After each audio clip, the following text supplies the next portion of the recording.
Hi കൂട്ടുകാരെ, എല്ലാവർക്കും crazy craft and tasty ഫീസിലേക്ക് സ്വാഗതം. ഇപ്പം നമ്മൾ കേക്കിൽ കൂടുതലും നമ്മുടെ ഫോട്ടോസൊക്കെ വെച്ചിട്ടുള്ള കേക്കാണ് കാണുന്നത് അല്ലേ.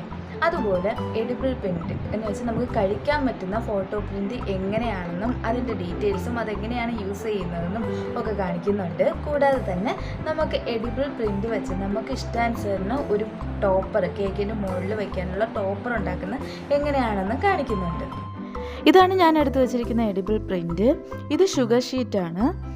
നമ്മളെ ഫോണ്ടൻ്റ് നല്ല തിന്നായിട്ട് നമ്മൾ പരത്തിയെടുക്കത്തില്ലേ, ആ ഒരു രീതിയിലാണ് ഇതും ഇരിക്കുന്നത്. ഞാനിപ്പോൾ കേക്കിൻ്റെ സാധനങ്ങളൊക്കെ വാങ്ങിക്കുന്ന ഷോപ്പിൽ നിന്നാണ് പ്രിൻ്റ് എടുക്കുന്നത്. അങ്ങനെയുള്ള ഷോപ്പുകളിൽ നിന്നാണ് നമുക്ക് പ്രിൻ്റ് അവൈലബിൾ ആയിട്ടുള്ളൂ. ഈ ഒരു പ്രിൻ്റ് A4 സൈസ് ഷീറ്റില്ലേ, അതിൻ്റെയൊക്കെ ഒരു അളവിലാണ് നമുക്ക് പ്രിൻ്റ് ചെയ്ത് കിട്ടുന്നത്. പിന്നെ ആ ഒരു A4 സൈസ് ഒന്ന് കവർ ചെയ്യുന്ന രീതിയിലുള്ള പ്രിൻ്റ് നമ്മൾ എടുത്ത് അവർക്ക് അയച്ചു കൊടുക്കുകയാണെങ്കിൽ അവരത് പ്രിൻ്റ് എടുത്ത് തരും. ഇതിൽ ഞാൻ മാഷ ബിയർ തീമാണ് ആഡ് ചെയ്തേക്കുന്നത്. ആദ്യം ഞാൻ അതിൽ നിന്ന് ഒരു മാഷയുടെ ഫോട്ടോ കട്ട് ചെയ്തെടുത്തിട്ടുണ്ട്. ഇതിൻ്റെ കൂടെ തന്നെ നമുക്കൊരു പ്ലാസ്റ്റിക് ഷീറ്റിലാണ്, ഒരു OHP ഷീറ്റിലാണ് ഈ ഒരു ഷുഗർ പ്രിൻ്റ് കിട്ടുന്നത്. അപ്പോൾ അത് നമ്മൾ പതുക്കെ വിരിച്ചെടുക്കണം. പൊട്ടിപ്പോവുകയാണെങ്കിൽ കുറച്ച് നേരം ഒന്ന് ഫ്രീസറിൽ ഒരു 2-3 മിനിറ്റ് ഫ്രീസറിൽ വെക്കുമ്പോഴത്തേക്കും നല്ല തിക്കായിട്ട് കിട്ടും. എന്നിട്ട് നമുക്ക് വിരിച്ചെടുക്കണേന് നല്ലത്. എന്നിട്ട് ഞാനൊരു ഫോണ്ടൻറ്റ്, വൈറ്റ് ഫോണ്ടൻറ്റ് തിന്നായിട്ട് നല്ല പരത്തിയെടുത്ത് ആ ഫോണ്ടൻറ്റിൽ ഒട്ടിച്ച് വയ്ക്കുകയാണ്. ഞാൻ ഒട്ടിക്കാൻ വേറെ ഒന്നും എടുത്തില്ല, വെള്ളം വെച്ച് തന്നെയാണ് ചെറുതായിട്ടൊന്ന് ടച്ച് ചെയ്തിട്ട് ഒട്ടിച്ച് വച്ചേക്കുന്നത്. ഒട്ടിച്ചതിന് ശേഷം ഇതുപോലെ നമ്മൾ കട്ട് ചെയ്ത് ആ ഒരു ഷേപ്പിന് കട്ട് ചെയ്തെടുക്കണം. ഈ ഒരു പ്രിൻ്റ് ഡയറക്റ്റ് നമ്മൾ കേക്കിൽ വയ്ക്കുന്നുമുണ്ട്, അല്ലാതെ ഇതുപോലെ ഫോണ്ടൻറ്റിൽ ചെയ്തും വയ്ക്കുന്നുണ്ട്. എനിക്കിത് കുറച്ച് നേരം ഇരിക്കണം, അതിനാണ് ഞാൻ ഈ ഫോണ്ടൻറ്റിൽ ചെയ്ത് വയ്ക്കുന്നത്. ഇത് രണ്ടാമത്തെ പിക്ചറാണ്. രണ്ടാമത്തതും ഇതുപോലെ എടുക്കുകയാണ്. പക്ഷേ നമ്മൾ OHP ഷീറ്റിൽ നിന്ന് ഊരിയെടുക്കാതെ ഫോണ്ടൻറ്റിൽ ഒട്ടിക്കാതെ തന്നെ അതിൽ നിന്ന് തന്നെ കട്ട് ചെയ്ത് മാറ്റുകയാണ്. ഇതാണ് എനിക്ക് കുറച്ചും കൂടെ എളുപ്പമായിട്ട് തോന്നുന്ന മെത്തേഡ്. ആദ്യം കാണിച്ച മെത്തേഡും എളുപ്പമാണ്, പക്ഷേ അതിൽ നിന്നും കുറച്ചും കൂടെ നമുക്ക് വിരിച്ചെടുക്കാനും ഓക്കെ ആയിട്ട് തോന്നിയത് എനിക്കിതാണ്. ഇത് നല്ല സ്റ്റിഫായിട്ട് ടോപ്പർ എങ്ങനെ ചെയ്ത് വയ്ക്കാമെന്നാണ് കാണിക്കുന്നത്. ഇപ്പോൾ ഇതുപോലെ കട്ട് ചെയ്ത് മാറ്റിയതിന് ശേഷം കുറച്ച് തിക്കായിട്ടുള്ള ഫോണ്ടൻറ്റിൽ ഒട്ടിച്ച് വയ്ക്കണം. എന്നിട്ട് ഈ സെയിം ഷേപ്പിൽ തന്നെ കട്ട് ചെയ്ത് മാറ്റണം. ഇത് നല്ല പതിയെ വേണം വിരിച്ചെടുക്കാൻ വേണ്ടിയിട്ട്, അല്ലെങ്കിൽ പൊട്ടിപ്പോവും, കീറിപ്പോവും. വളരെ ക്ഷമയോടെ വേണം ഇത് ചെയ്യാൻ വേണ്ടിയിട്ട്. ഇൻകേസ് ചെറുതായിട്ട് നമുക്ക് പൊട്ടുന്നെന്ന് തോന്നുകയാണെങ്കിൽ അത് ഊരണ്ട. ഒരു 5 മിനിറ്റെങ്കിലും, ഒരു 5 മിനിറ്റ് വേണ്ട, 3 മിനിറ്റെങ്കിലും ഫ്രീസറിൽ വെച്ചിട്ട് പെട്ടെന്ന് തന്നെ അത് തിക്കായിക്കോളും. എന്നിട്ട് നമുക്ക് ഊരിയെടുക്കാൻ എളുപ്പമായിരിക്കും. ഇനി ഫോണ്ടൻറ്റിൻ്റെ മുകളിൽ ഒട്ടിച്ചതിന് ശേഷം ആ ഒരു ഷേപ്പിൽ കട്ട് ചെയ്തെടുക്കുകയാണ്.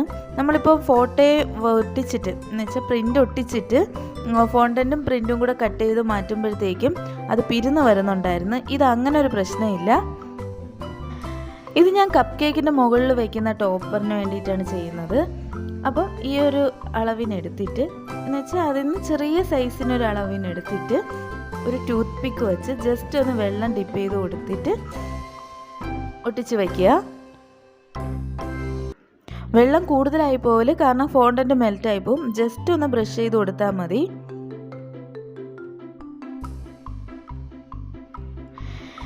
ഇങ്ങനെയാണ് നമ്മൾ ഷുഗർ പ്രിൻ്റ് വെച്ച് ടോപ്പർ ഉണ്ടാക്കുന്നത്. വളരെ എളുപ്പമാണ്. ഇപ്പം ഞാൻ ദിവ്യയുടെ ബർത്ത്ഡേക്ക് വേണ്ടിയിട്ടാണ് ഇത് ചെയ്തത്, മാഷ ബിയർ. അപ്പോൾ അവൾക്ക് മാഷ ബിയർ ഭയങ്കര ഇഷ്ടമാണ്. അപ്പം അതിൻ്റെ കൂടെ അവളൊരു ഫോട്ടോയും കൂടെ വെച്ച് പ്രിൻ്റ് എടുക്കുകയാണ് ചെയ്തത്. ഇതാണ് മെയിൻ ടോപ്പർ എന്ന് പറയുന്നത്. കേക്കിൻ്റെ ഏറ്റവും ടോപ്പിൽ വയ്ക്കുന്ന മെയിൻ ടോപ്പർ ഇതാണ്. ഞാൻ നേരത്തെ കാണിച്ച കണക്ക് തന്നെ ഇതുപോലെ ടോപ്പർ ഉണ്ടാക്കുന്നത്. ആ ഒരു ക്ലിപ്പ് എനിക്ക് മിസ്സായിപ്പോയി, അതാണ് ചെറിയ ഇതിൻ്റെ ഞാൻ കാണിച്ചു തന്നത്. പിന്നെ ഒരു കാര്യം പറയാനുള്ളത്, നമ്മൾ ഈ പ്രിൻ്റ് എടുക്കുന്നത് 2 ടൈപ്സിലുണ്ട്. ഒന്ന് ഷുഗർ പ്രിൻറ്റും ഒന്ന് വേഫർ പ്രിൻറ്റും. ഷുഗർ പ്രിൻ്റ് എന്ന് പറയുന്നത് ഇതുപോലെ നല്ല സോഫ്റ്റ് ആയിട്ടിരിക്കും, ഫോണ്ടൻ്റാണ്. വേഫർ പ്രിൻ്റ് എന്ന് പറയുമ്പോഴത്തേക്കും കുറച്ച് തിക്കായിരിക്കും, പേപ്പർ കണക്കിരിക്കും, പപ്പടം പൊടിയുന്ന അതുപോലെയൊക്കെ ഇരിക്കും. അതുകൊണ്ട് അത് ഭയങ്കര ശ്രദ്ധിച്ച് വേണം നമ്മൾ യൂസ് ചെയ്യാൻ. ഈ ഒരു പ്രിൻ്റ് ഒരുമിച്ച് കട്ട് ചെയ്യാൻ എന്ന് വെച്ചാൽ ഫോണ്ടനിൽ ഒട്ടിച്ച് വെച്ചേക്കുന്നതും പിന്നെ ടൂത്ത് പിക്ക് സ്ക്വയർ ഒട്ടിക്കാൻ വേണ്ടിയിട്ടുള്ള ആ ഒരു ഫോണ്ടൻ്റാണ് ആ പിങ്ക് എന്ന് പറയുന്നത്. അത് മാറിപ്പോവാതിരിക്കാനാണ് ഞാൻ പിങ്കും വൈറ്റും ആക്കിയത്. അത് ഒരുമിച്ച് വച്ച് കട്ട് ചെയ്തെടുക്കുകയാണ്. ഒട്ടിക്കരുത് എന്ന് വെച്ചാൽ വെള്ളം വെച്ച് അത് ഒട്ടിക്കുകയൊന്നും ചെയ്യേണ്ട, ജസ്റ്റ് അതിൻ്റെ താഴെ വെച്ചിട്ട് ഒരുമിച്ച് കട്ട് ചെയ്തെടുത്താൽ മതി.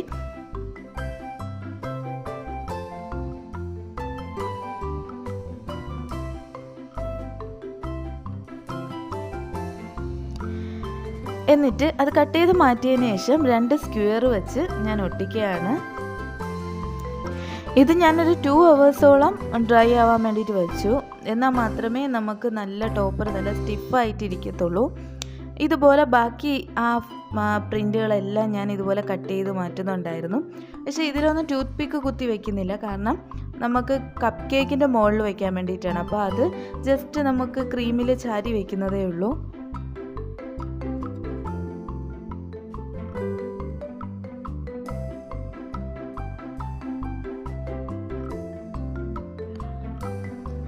പിങ്ക് വൈറ്റ് കോമ്പിനേഷനിൽ ഒരു കേക്കാണ് ചെയ്തത്. വൈറ്റ് ഫോറസ്റ്റ് ആയിരുന്നു. അപ്പം പിങ്ക് മുകളിലും വൈറ്റ് താഴെ. അപ്പം പിങ്കിൻ്റെ ഭാഗത്ത് വൈറ്റ് ഫോണ്ടൻ്റ് ഒരു കോയിൻ സൈസിൽ കട്ട് ചെയ്ത് വെച്ചേക്കുന്നതാണ്. ഈ ഒരു മെത്തേഡ് ഞാൻ നേരത്തെ കാണിച്ചു തന്നിട്ടുണ്ടല്ലോ. എന്ന് വെച്ചാൽ അതിന് ഫോണ്ടൻറ്റിൻ്റെ ഒന്ന് നല്ല സ്റ്റിഫായിട്ടും നല്ല മെൽറ്റ് ആവാതെ ഇരിക്കാൻ വേണ്ടിയിട്ട് ഞാൻ അതിൽ ജസ്റ്റ് ഒരു നീഡിൽ കണക്കും ചെയ്യുന്നുണ്ട്, ഫോണ്ടൻ്റ് വെച്ച് ചെയ്ത് വയ്ക്കുന്നുണ്ട്. ഫോണ്ടൻ്റ് യൂസ് ചെയ്തിട്ടുള്ള ഡീറ്റെയിൽ വീഡിയോ ഞാൻ മുമ്പ് ഇട്ടിട്ടുണ്ടായിരുന്നു, അതാണ് ഞാൻ ഇതൊന്നും കാണിക്കാത്തത്. ഇൻ കേസ് ആർക്കെങ്കിലും ഡൗട്ട് ഉണ്ടെങ്കിൽ എൻ്റെ കാർത്തിയും കേക്കിൻ്റെ അടുത്ത് നോക്കിയാൽ മതി. അതിൽ ഡീറ്റെയിൽ ആയിട്ട് തന്നെ കാണിച്ചിട്ടുണ്ട് എങ്ങനെയാണ് മെൽറ്റ് ആവാതെ ഫോണ്ടൻ്റ് ഇരിക്കുന്നത്, എങ്ങനെയാണ് നമ്മൾ ഒട്ടിച്ച് വയ്ക്കുന്നതെന്നും ഒക്കെ അതിൽ കാണിക്കുന്നുണ്ട്. അത് ഞാൻ ഡിസ്ക്രിപ്ഷൻ ബോക്സിൽ ഇട്ടേക്കാം. ഇനി ഞാൻ ഇതിൽ വാവേറെ പേര് ദീപമോളു എന്നും പറഞ്ഞ് എഴുതുകയാണ് ഒരു സൈഡിലായിട്ട്. ഇതും പ്രിൻ്റ് എടുത്ത് ചെയ്തതാണ്. ഇപ്പോൾ നമുക്ക് കേക്കിൽ എഴുതാൻ ബുദ്ധിമുട്ടുണ്ടെങ്കിൽ ഇതുപോലെ പ്രിൻ്റ് എടുക്കാം. ഹാപ്പി ബർത്ത്ഡേ പ്രിൻ്റ് എടുത്ത് വെച്ചിരുന്ന നല്ല രീതിയിലൊക്കെ നമുക്ക് പല കേക്കിൻ്റെ ഡിസൈനിൽ തന്നെ കളറിൽ തന്നെ നമുക്ക് ചെയ്തു കൊടുക്കാം.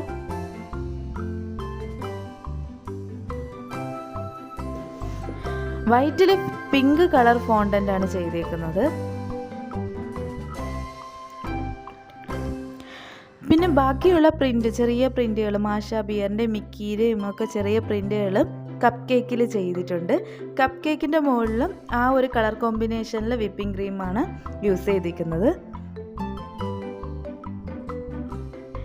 ഇങ്ങനെയാണ് നമ്മൾ എഡിബിൾ പ്രിൻ്റ് യൂസ് ചെയ്യുന്നത്. നിങ്ങൾക്ക് എല്ലാവർക്കും ഈ ഒരു പ്രിൻ്റ് ഭയങ്കര യൂസ്ഫുൾ ആയിരിക്കും. ഇപ്പോൾ കേക്ക് ചെയ്തു കൊടുക്കുന്നവരാണെങ്കിൽ ഈ ഒരു മെത്തേഡിൽ കേക്കിൽ വിപ്പിംഗ് ക്രീമിൽ ഡയറക്റ്റാக വെച്ച് കൊടുക്കാതെ ഇതുപോലെ ഫോണ്ടൻറ്റിൽ വെച്ച് വയ്ക്കുകയാണെങ്കിൽ കുറച്ചും കൂടെ നമുക്ക് നല്ല സ്റ്റിഫായിട്ടും മെൽറ്റ് ആവാതെ ഇരിക്കും.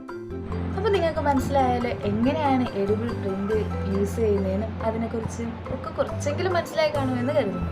നിങ്ങൾക്ക് എല്ലാവർക്കും എൻ്റെ ഈ വീഡിയോ ഇഷ്ടമായെങ്കിൽ ലൈക്ക് ചെയ്യുക, ഷെയർ ചെയ്യുക. ഫസ്റ്റ് ടൈമാണ് കാണണമെങ്കിൽ സബ്സ്ക്രൈബ് ചെയ്യാനും മറക്കല്ലേ. ഓക്കെ കൂട്ടുകാരെ, ബൈ.